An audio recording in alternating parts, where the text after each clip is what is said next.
introduce you to Francisco and take it away. Over to your panel. That's great. Welcome, everyone. Thank you for joining us today. My name is Francisco. I'm currently Head of Growth and Ecosystem at Eventify. We are in B4, in case you want to pop and say hello. We have fancy quotes to take some pictures. And also, I am an organizer at the same time of the London Community Week and Toronto Community Week. Actually, Valentina is the conference director. She has been helping us operations, the program, many other things. Also, today we have friends, community builders, Claudia, that is coming from Zapier. Also, Faisa, that she's part of the Notion team. So I'll give them the opportunity to expand in their own introductions before we start today. Faisa, do you want to start? Cool. Thank you so much, Francisco. So my name is Faisa Mohamed. I am a community curator, I call myself now, actually. But I've been a community professionally over the last 8 years or so within the tech sphere. In the past, been at Meta, Bumble, and currently landed at Notion. Been at Notion for about a year and a half. And then I'm also co-founder of my very own community, because there's never enough community, called Somalis in Tech, which is all about creating visibility for Somali tech talent and helping them get into the industry. So yeah, that's me in a nutshell. That's great. That's great. Faisa. Valentina, please. Yes, hello everyone. I'm Valentina. I am a freelance event manager. I run my own company, Beyond the Event, and I specialize in creating unforgettable experiences for people. And I'm also the founder of the Pie Network. Stands for People in Events, and yes, we do eat pie when we come together. It's a huge part of our community. And it's a global community that brings together all different types of people within events, and we just love to help each other overcome challenges. And Nice. as you said, I'm part of the team at London, Toronto, whatever other cities there will be. New York soon. Thank you. So just a pro tip, I think that we need to put this a bit closer to us and sounds way better, all right? Claudia, please. And my name's Claudia, Cafeo. I'm a senior community specialist at Zapier. I love that all of us here are also founders because I also have my own community for women in UX, UI design and Webflow that I run on the side. Been in the community space for many, many years, but prior to that, I used to be a primary school teaching assistant. So coming from an educational background, which has been working wonders in the community space. I was a speaker at Community Week, so I love that we're also like part of a big family here, and yeah, thrilled to be in this panel with you all. Yes, that's great. So after that, the goal today is help. Many of you are related to events on different ways, B2B, or you are in-house teams running events on behalf of brands. The goal today is to help everyone realize the value that events all year round happening can drive for the business on different aspects. That's the goal today. We are going to have a few questions, and our panelists are going to help us break that down. But the goal of this session is how community events actually can be a driver for growth, engagement, and business value. Now, it's not events a way to engage audiences today. It's a way to actually get insights from customers, drive advocacy, so we can get expanded word of mouth. And in the end also, especially in the tech side of SaaS, that many of us today are representing SaaS brands as well, having a strong customer community can reduce churn and many other aspects. So I'm going to kick off with a broad question. That is, when you think about community events that happen all year round, what role do they play in driving business outcomes at your organization? It's a long one, again. When you think about community events that happen all year round, what role do they play in driving business outcomes at your organization? I can kick it off if you want. So for us at Zapier, community programming and events work as the perfect bridge between product adoption and practice. So it's that moment where people go from, I've heard about Zapier, into then, I've built my first AI agent, I've built my first AI workflow, and not only they feel excited about that, but they also feel empowered to go back and tell their teams.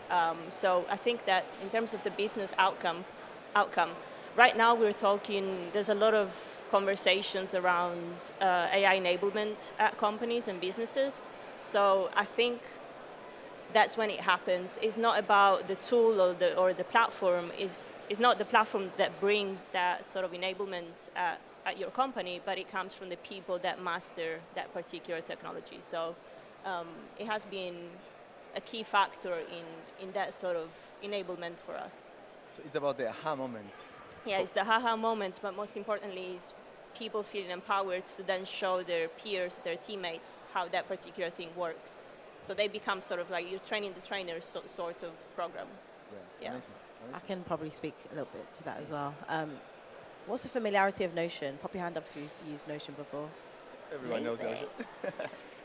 But for those who don't know, Notion's an all-in-one tool. The whole idea was you just try to minimize other third-party tools as much as possible, so you could do everything. It's really hard to describe because also everyone uses it so differently. But maybe in this particular context, like you can use it for your event management, CRM, forms, feedback, and just the possibilities are so endless. Publish to web and so on and so forth.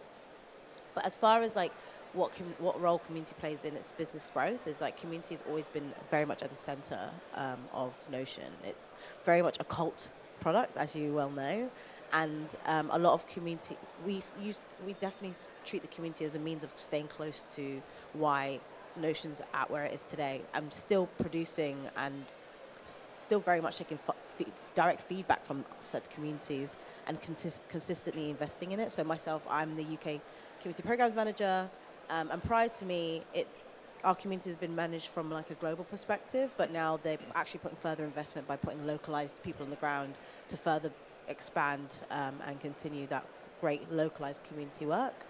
And I think it just kind of goes to show how much Notion loves this idea of community. I believe we've got about 140 million community users around the world. 1.4 million. 104 million. 1.4 million community users around the world, made up of 150 groups across the globe of countries and stuff. So yeah, community is like really major in regards to the way Notion works. Yeah, so we love how Notion uses the power of community to growth and also to leverage product insights. I think that's brilliant. Amazing. Let's dive deep. Now, Claudia, probably you want to share some views on this one. How have regular community events contributed to measurable outcomes like growth, retention, or engagement? So when we're talking about the business, we have to talk about alignment. So community events, they work hand in hand. When you're paired up with a business outcome, whether it's engagement, activation, retention, whatever it is, we have to talk about alignment, because the first question that any team should be asking is, what is our strategy going into the new year? How does our community, or how do our community and events align with that? And so based on that, you have to, anything you do, once you have the answer to that, anything you do will be more intentional. So whether you're creating an events programming or running community events, all of that will be more intentional, measurable, and scalable because it ties to a business KPI. So you always have to kind of go back to your decision makers at the company and see, okay, where's the company directed, so that you can align your efforts with that. I love that.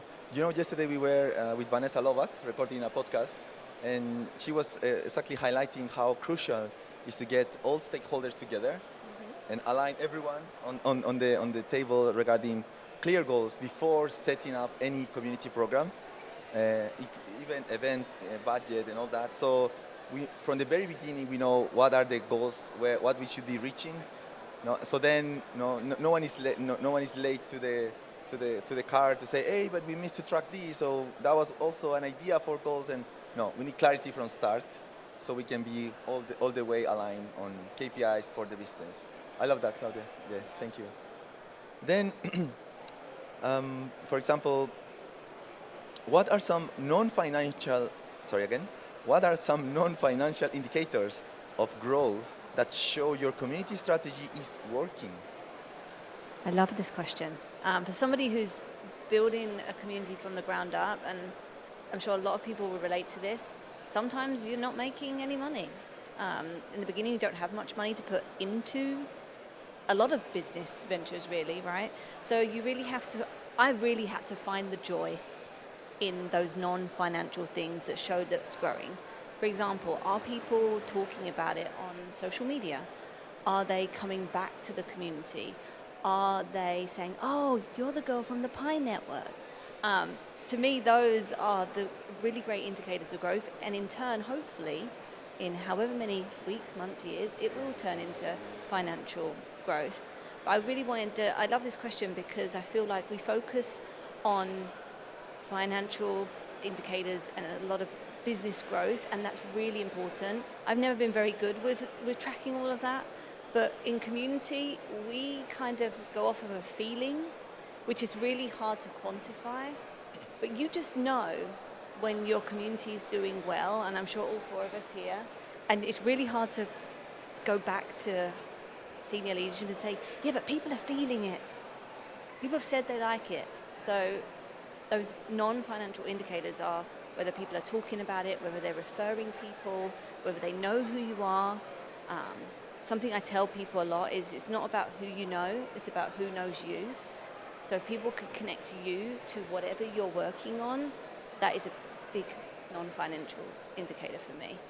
Yes. I have seen, Valentina, that the work you do with the Pi Network has also enabled your members to enjoy special perks with a few big brands, like software providers, education providers.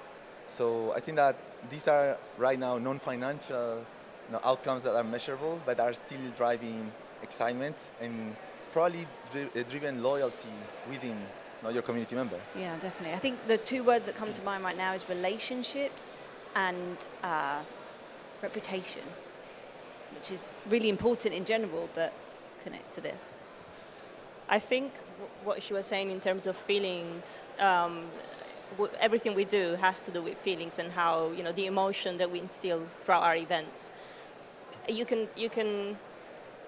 Those feelings reflect into the product as well. So for us at Notion, at Zapier, if your event is able to transfer that feeling and move that emotion, then you will see tangible results in adoption. You will see people, you'll see a spike, right? Especially because what I was saying in terms of alignment. If your company is looking to gather feedback on a particular feature or a new product, you want to host an event around that. And so you can gather that live feedback. And if the event is a great one that's moving people, you'll see a spike in usage in that particular feature. So again, business, feelings, events, community, they can all be tied together and create a growth engine without sometimes even us realizing it. Because community people, we hate business, right? We're just like, okay, the money, the numbers, I'm not a number person. But when it comes to empowerment and seeing the results and seeing those smiles and see that haha moment in people's eyes, that's what fuels me and I guess my colleagues as well here.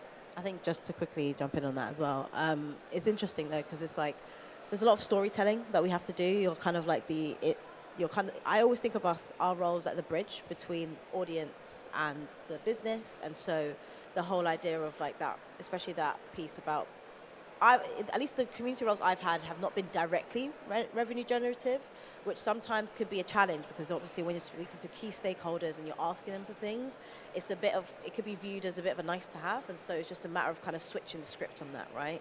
And actually making sure you equip them with the experiences that we get to deal with every day, and how do you bring that up to those people that are just not in the room with you? And so storytelling is such a major part, and definitely that piece you mentioned about social media and people talking about it. And I always think about the shareability of my event. How do people walk away feeling like they feel like they've learned something new? And I think that's the thing about coming from a product as well. And then another thing that's quite cool about Notion in particular is that we have like quite a thriving student ambassador program. And the way we think about it, that's our next gen of builders. Yeah. And that's why we have stuff like that, which obviously students as a persona, they're not going to make us money straight away, right? It is an investment, of course, but then it's really thinking about what's your legacy here, and that requires some community building there as well. So. Mm-hmm. Well, we have a ton of validation on that idea because we can see how Canva has expanded their education program huge. They have 1 million schools, using Canva Pro for free because they are kind of educating, and making everyone a Canva native from very little at schools. So that's another way to like corroborate like your idea, your thoughts. Also, there are a few stats that are interesting regarding customer communities. It's not about, for instance, we have seen, and it's beautiful what many brands here are doing, like maybe doing some private dinners, like with the key person or maybe decision maker of certain brands. Or even like yesterday, we were in the Fox next to Excel, and there were 5 different meetups happening part of the ETL. All that was amazing. The vibe and the energy was amazing. But what you want to know is that when you keep a customer community engaged beyond the one time of the conference or the exhibition, the churn rate decreases. For many of us that we are kind of offering SaaS solutions, the churn is a big pain in the journey of the customer, and we want to solve that and or tackle that in the best way. But there is like clear data that proves that if a customer has been engaged with the community, roughly the number is 60% of customers who have engaged in the customer community, either online, in person, or different local meetups, will renew. So that is it's already data that many B2B brands have confirmed. So mostly that's one of the things that we want to help everyone realize today, that like we can win more business also just by nurturing a customer community. I love that.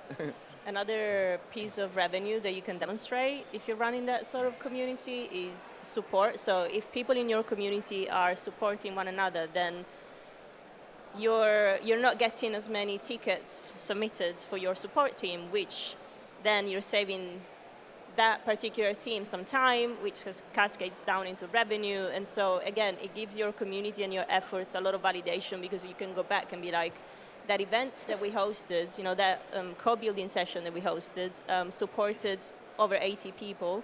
As a result, we didn't have as many tickets submitted to the team.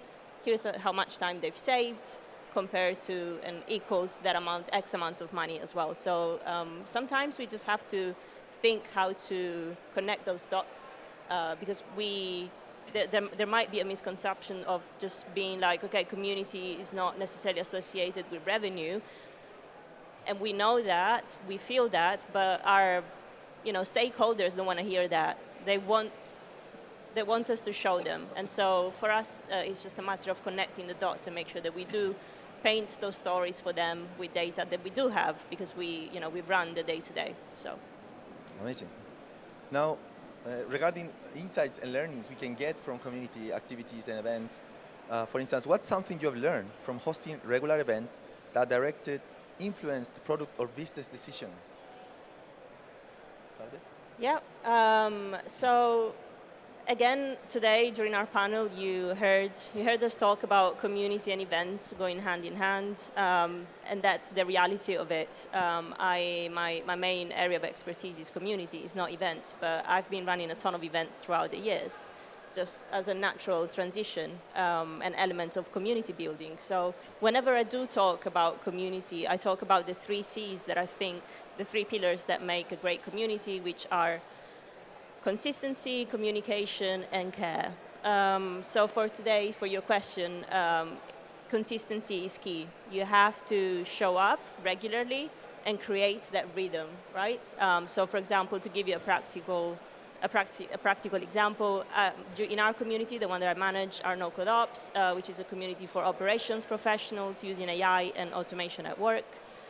We host regular office hours every Monday, community hangouts every Tuesday, bi-weekly live stream on a Thursday. And so you're building that rhythm, and people feel part of that rhythm without feeling like they're being imposed, some sort of marketing strategy on top of them, because they're part of that motion.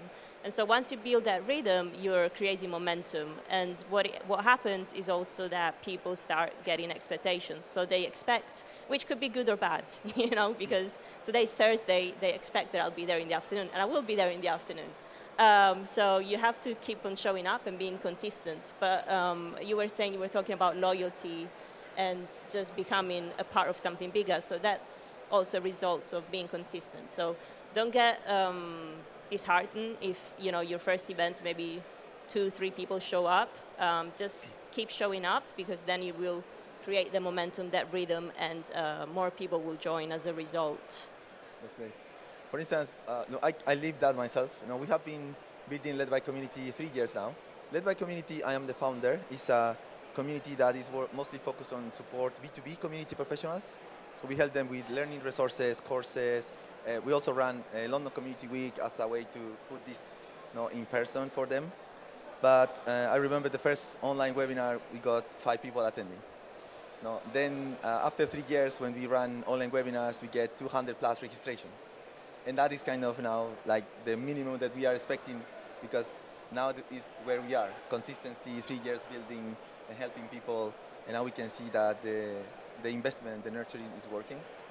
And you get a lot of like great feedback as well. Like events are a goldmine for feedback. So once again, if you're consistent, if you have a particular topic that ties to a particular business KPI, then you can start tracking, you can start creating that data that you will need, that measurable data at the end, because one event might not be enough. So if you run a series of them, then you can have more data and you can go back to your team with more results. Obviously, a lot of it has to do with the format as well. I don't know how many of you here host virtual events, in-person events, but there's different ways in which you can gather feedback. Obviously, if you're running a virtual event, it's a lot easier. For me, for example, I do a ton of virtual events.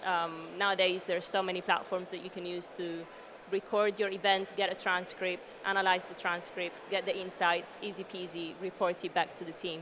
For in-person events, you have to be a little bit more strategical, a little bit more intentional. So we all live in a world where we're so overwhelmed by content, surveys, and so how do you get feedback from your attendees during an in-person event? You want to make sure that you gather some data before they sign up. So when you're hosting an event, you want to add some questions, not too many, because again, overwhelmed, but a few questions for pre-sign-ups, and then whether you do it during the event, you get people to engage with some of the questions that you're looking the answer to, or straight after the event, make sure that you've got a follow-up email, automated or put in place so that you can gather some insights as well.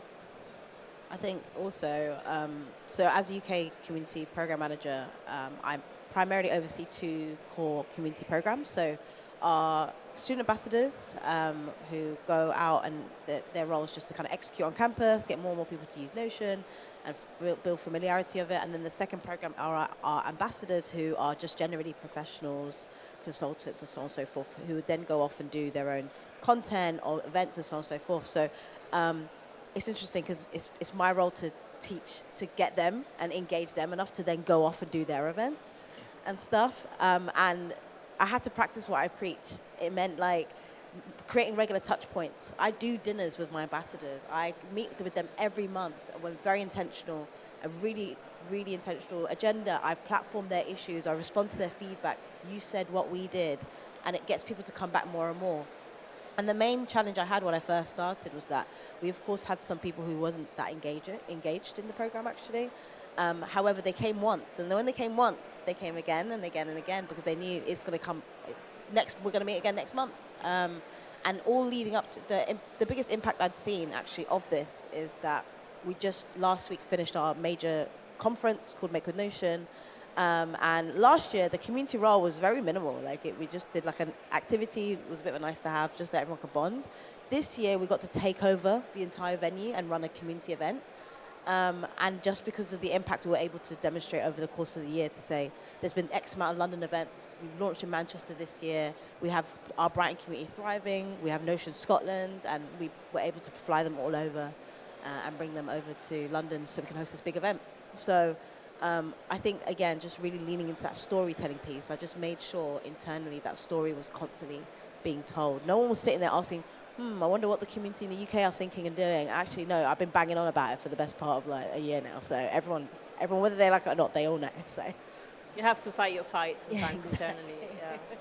That's but great. isn't it a beautiful moment when your ambassadors go off and start their own initiatives? Like sometimes that happened in our community as well, and sometimes I open our platform and I see people hanging out like, what are they doing without me? Like yeah. Oh my it's gosh. like a bit sad. Okay, Yeah. you have your own party. I know then. you've done community right when people connect personally. They've actually walked away with a meaningful connection. So my ambassadors hadn't known each other before I started, and now they're friends. And like the winning moment was when we had an ambassador dinner, and 2 people walked in and they were like, I've got news. One of them had a new job. And then another one said, I'm having a baby. And I'm like, yes. That is, like, we've achieved it. Like, they feel like they know each other. There's familiarity. That's exactly what you want to kind of build. They wanted to grow the community, so more babies for the community. That's great. I can see, like, community professionals are, we are kind of in the hybrid stage. You know, we have, because of the nature of building community, we are also heavily involved with events. Even though, you know, we are not calling ourselves event pros, but we are, you know, very close. For instance, just to share some numbers, so you can realize how busy community builders are with events. I led by community only, that we are not a B2B founded by BC brand. We are actually a non-profit in the UK at this time. Only last year, 8,000 people RSVP for our events, either online webinars, local chapters. We run 25 chapters in different cities in the world, plus all the online events. 8,000 RSVPs for everything we do. But we are founder plus 4 people in the team. So you can imagine how busy we were running all those events, serving 8,000 people only in a year. Just to give you a sense of how close community builders are from the events industry. That's why we are here, and Adam says, hey Francisco, bring your friends and share some insights with us, because we are learning also from this corner a little bit, and we wanted to share with you today. I have more questions, it's fine? Yes, I think we got 5 minutes before allowing everyone else to share also their questions. One is, how do you use feedback and observation from your community events to evolve what you do next, whether that's trying new formats or changing how people engage? I can take this one. It's so important to get feedback, and you touched on it a little bit before, because a lot of us talk about when we build communities, or the way you should build a community is you're building it with your members and not for them. And I feel like we should translate that over into our events, where we should be building our events for the attendees that are coming, whether you've got a community or not. If you haven't got a community, you should probably create one. And by listening and having conversations, and I mean active listening, at your events, take the time to go and speak to individual people. I know that's difficult when you're running around doing lots of different things, but maybe you can delegate some of the operational parts of the event to someone else, where you go around and ask people like how they're feeling. And you'll get a lot of people that will be very honest with you, so you have to kind of bear that in mind before you go. And take that feedback on. And the one thing that I've learned over time is you don't have to action everything. As long as people feel like they're being seen and heard, sometimes that's enough. Now, there'll be times where you can actually action things, and it is the right thing to do for your next event or your next community initiative. And there'll be other things that you know instantly that that's not on the roadmap of any kind, but you will put it on the list for maybe there will be a time where this might be relevant. And then make small tweaks to your events. It's not about changing everything for the next event. It's about finding a way to create, I want to say, a signature type of event, so that people know what to expect every time they come to your events. And that could be a special moment, or just the way you format it. And over time, by making those small tweaks, for example, you had a panel of 6 people and that was way too big, no one had a chance to speak. Take a person out. Like, it's as simple as removing one person. And that's what I'm trying to say. When you're making tweaks, you don't have to go crazy and change everything. Just make those small tweaks, and over time you'll find that sweet spot with the feedback they've given to you. And an event that, I know when an event has gone really well, when I'm standing at the back and you're just looking around at all the people and you're like, yes, like this is what I've worked for. I'm sure you both will agree that's and the hum in the room of people just enjoying. I mean, that's an in-person event, obviously. You can't hear that on a virtual event.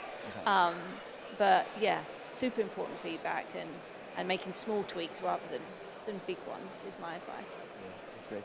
I wanted to share something I was not aware that Vanessa Lobat mentioned yesterday as well in the podcast, and she said that like to get we usually say like to feel the vibe in the room. Most of the times we have been relying on the MC, that is the one like kind of getting the vibe, or the host. But she says that now because we are in the Event Tech Live, I wanted to mention this because now there are a few technologies that you can install micro cameras in different places around the stage, and without in an anonymous way, you can be like kind of tracking reactions, the reactions of people. No, and even like there a study that this company who created the technology did is that most of the keynotes done by CEOs generate bad reactions on those cameras. So that's the way for these brands to learn that they should change the mind speaker and put someone else, right? But this is an example of how we can also use technology to feel the vibe and to gather feedback anonymously in a very accurate way. That's kind of cool and creepy at the same time. Yeah, agree with that. But that's why it's anonymous data, right? Yeah. It's only like the sentiment. But that is like kind of today, many brands are tracking social sentiment, with the reactions and comments and stuff. But now we can actually imagine you have a few cameras looking at you, trying to feel if you are happy, if you are curious, if you are bored, or who knows? So for me, it was like, oh my gosh, like, yeah. Going back to the feedback, one of our core values is that we default to transparency at Zapier, and so we host a bunch of co-building sessions. And if you're coming from a product perspective, that can be really scary because you're exposing yourself. You're like, okay, here's the product. Let's get 20 people to try it out live and see what's working, what's not working. So. Again, it's to be intentional in the sort of events that you're hosting, because that feedback is great, not just for us as events organizers, but for the business when you report back. Yeah, that's great. I love it. Then in the area of value and member experience, I have also an idea that actually Claudia asked to brought this to attention during the panel. How could we balance business goals with creating events that feel genuinely valuable to members? Yeah. Like, we have goals, but we want to keep things real, right? Yeah, exactly. We want to make sure it goes back to what Valentina was talking about, the emotion, those feelings, being able to host events that move those feelings for people to wanting to come back to the next one. I always say that people come to your event for the tool. So for us, for example, they come for the tool, but they stay for the people. And so that's kudos to the sort of events that you've created to create that sense of belonging. And so when you're creating something that feels genuine, people feel like an active part of its growth and evolution versus just becoming part of your marketing funnel, for example. Definitely. It's interesting. I think as community builders or event pros, like you kind of, your approach is strategic, right? Because you're serving different audiences and your stakeholders are another audience in which you're serving, communicating with, right? So I always think of what the minimum viable things I need firstly for the event to take place, right? Like, what's the bare minimum I need for this event to take place that it's going to take place regardless, right? What are the KPIs and metrics that I need to keep in mind that I'm going to tell my stakeholders later on? But if I do a really great event, content, programming, making sure that there's involvement from members and it's not just all me, then that feeds so well into the metrics. I don't worry about that stuff. I'm like, okay, cool. These are the things I'm going to keep track of. They are being kept track of. Here's where I'm going to find that data. But ultimately, is that good? Making sure that genuine event.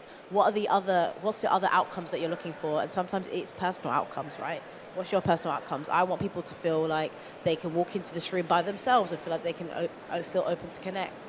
Right, is the space laid out in a way in such that people feel open and they feel like they can talk? Are there interactions or activities that people can engage with that doesn't necessarily feel like just sitting at a stage, right? People aren't talking when when they're watching people on the stage. Are there other elements that you can kind of incorporate there as well? Because then what does that turn into? It turns into people then rate. When it comes to the feedback rating, people rate the event. When it comes to social posting, people post on socials. And then when the people post on socials, they don't just say, hey, I went to this event. We're not talking about like 08 Facebook where it's like checked in this place anymore, is it? They kind of have to tell a bit of a story.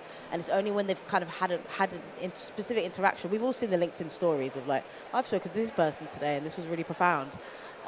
It's just trying to recreate those moments and stuff, which then lead to those key metrics that are much easier to then communicate to with stakeholders. Oh, that was amazing. Thank you, Faisa. Amazing. Love it. And I got one more that is related to mental health. Like how do you keep momentum across the year without burning out yourself, your team, or your community? I can take this one. I've burnt out before, multiple times, and you would think you would learn from that. But as a one-person, one-band lady in the Pi Network, I'm the only person there. In my business, I'm the only person there, and I would love to have more people. But it takes time, right? And that's why a lot of us are doing things by ourselves. And I think what I've learned over time, it goes back to being consistent, setting boundaries with yourself, and a lot of planning, like doing a lot of planning in advance, which as event professionals, we know how to do that. And taking time off, planning time off, because we can't be building communities and organising events all year round. I mean, we were talking earlier, you did a conference last week, and we were saying you need about a week to get over. I'm literally ill right now. She's come here today not feeling well, but she wanted to support. But what we're saying is that it's very intense, these events, and after the event finishes, you usually get quite ill, you get cold sores, a cold, you're sleeping all day, every day. And that's why now, whenever I have a big event, I always plan a week after that I'm not doing anything, so that I can fully reset and recharge. And in that time, I tell my community members, hey, look, I'm going to be out for the week, and this is where people will then step up and start having those conversations. Some people will even say, hey, you know what, I want to host an event while you're away. Perfect. When your community starts running without you, that's when you know it's working. When people want to come to you and say, like, I want to create a Pi Network event for event professionals in Leeds. I don't go up into the north of the UK, and I'm like, you know what? Do it. I'll give you some pie. We always have pie at our events, and let them get on with it. And that is a really nice thing, because that means it's working, right? Your community's growing, and hopefully, by taking the time, by being organised, being consistent, letting it go a little bit, because I know I can say for myself, my events are my baby, my community is my baby. It's really hard to let go and let someone take over. You just have to loosen the reins a little bit, and in the words of Elsa from Frozen, let it go. There you go. Let it I'd go. also say, when you do this line of work, you've got to be really honest with yourself. We're shaving years off our lives, guys. Event work, honestly, the amount of stress we put on ourselves and ourselves only, it's just really having this sheer honesty with yourself and knowing what your needs are before, during, and after, and actually setting yourself some limits and getting to understand what because I'm terrible for it, and I've got ADHD as well, so I'm even worse at it. I don't pick up on it instantly. But your body is usually telling you. Especially when I have my biggest events coming up, I just can't sleep. Your to-do list is bam, bam, bam, bam, and all my best thoughts come to me when I'm in bed. And it's so annoying. But like I said, there's a degree of accountability and honesty that I have with myself, and actually that I also most importantly communicate to others. It doesn't feel necessarily comfortable, but I think it's really important to remind others that you're human, and just say, if I do, especially when stakeholders come to you saying, oh, I've got this really great idea when you're in the middle of a conference, right? Conference planning, and I'm like, that's amazing, but what do you want me to take off to do that? Because it's just making sure that there's boundaries. Absolutely with it, and actually most importantly, you're not going to get perfect every single time. There's times I say yes because it made sense in that moment, and then later on I'm like, why did I say yes to that? It's actually a lot. It's never a quick question, it's never a quick thing, right? Yeah, it's true.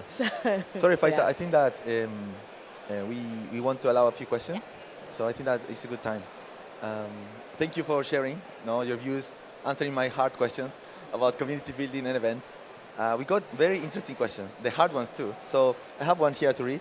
As event profs, we understand consistency. How do you communicate the importance of consistency to stakeholders who get disheartened to remain committed if the results aren't to their liking?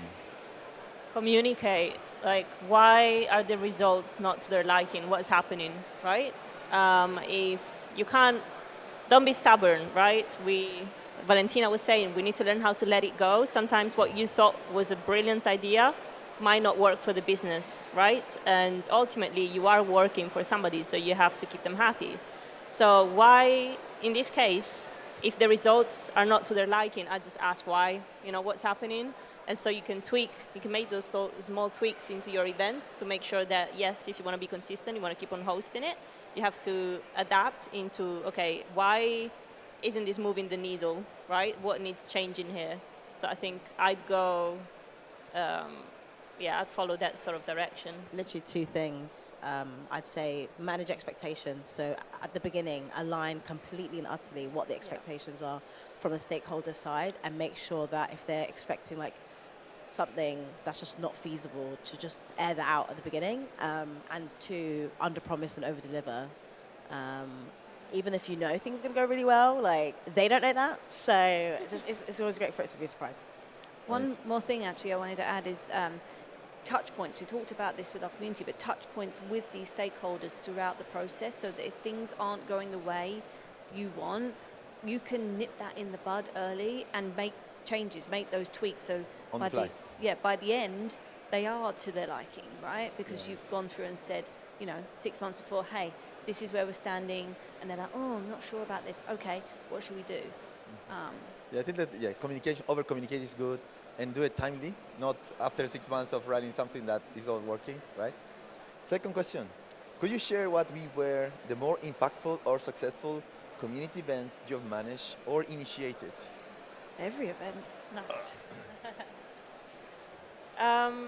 I've got a few. So co-building right now is working really well for our community. Once again, there's so much going on in the tech space, so many new tools, technologies to learn, and people just generally feel the FOMO or feel overwhelmed. So what we constantly talk about is the sort of challenges that they're facing at work. Once you identify your pain points, what's the thing that you're struggling with the most, then we can come together and actively work on building that solution together, so people don't feel scared by the platform, the tool, whatever it is, and they feel supported. And again, it's all to do with that feeling of being empowered and dominating that fear. So yeah, co-building sessions are working really, really well in terms of something that I host. But I also have to say that events that are run by our community members are really successful, because it's just beautiful to watch them take ownership, and they've been working extremely well. We have different personas in our community, so there's a particular event for agency owners and consultants that's been run by an agency owner. So, it's speaking to the same sort of peers, and it's been working extremely well without me being there. So. In my case, so far the successful was London Community Week, 4 days of official events. Day one, we did a community strategy hackathon for nonprofits. So the attendees of the conference were getting together to help nonprofits build their community programs. That was a volunteer offer. Then we did 2-day conference at Plexal in Stratford, 46 speakers. Valentina was managing the agenda. 46 speakers, 2 tracks. It was insane. We are still even editing the sessions to put everything out. Then on Friday we did an conference at Canva HQ. They were one of our sponsors and helping us.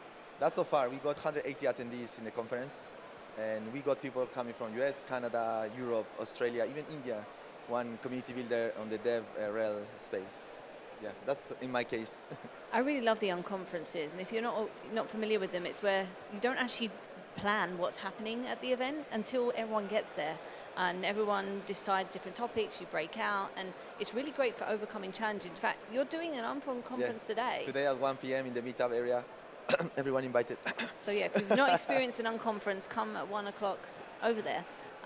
It's a different format, but it really works and really gets people talking with each other. They feel like they belong, and that value that comes out, that community spirit, it just does something different at unconferences. Yes, so, yeah. love it. The next one is about KPIs. I'll take this one myself so I can wrap, because we have just a bit of time. What are the best or most impactful measurable KPIs you have tracked? So a few are, especially when it's SaaS, in the customer community, you can track revenue expansion. Let's say, imagine in the community you are sharing product updates, and a few of your customers or accounts are not yet using certain add-ons or features. So because of the education you are delivering in the community, then they get encouraged to maybe upgrade or take the add-on or renew the contract because of that specific feature. That's one. The other one is the churn. Like the churn rate on SaaS is really painful. And also if you can compare easy whoever has not engaged in the community against people who has engaged in the community at least a few times in the last 6 months, you can easily see the difference, and they reduce like at least 6 points in their churn rate. So it's big. And then other ones are the referrals. Like you can get a ton of referrals from the community. So even though you don't want the salespeople the spying, like whoever is like looking for the product, but when you enable a community where there is a space, at least I would say a micro space for a community of practice, rather than just a discussion about the product directly, where you can share general advice regarding the industry, that can enable organic referrals. That's another KPI we can easily measure. Are we done with the questions? Okay, sorry. Thank you, everyone. And if you want to ask anything else that we couldn't reply today, just reach out to me or any of us off the panel. Thank you so much for having us today. Thank you, Francisco and panel. Love the openness and honesty from you all on sharing your experiences there.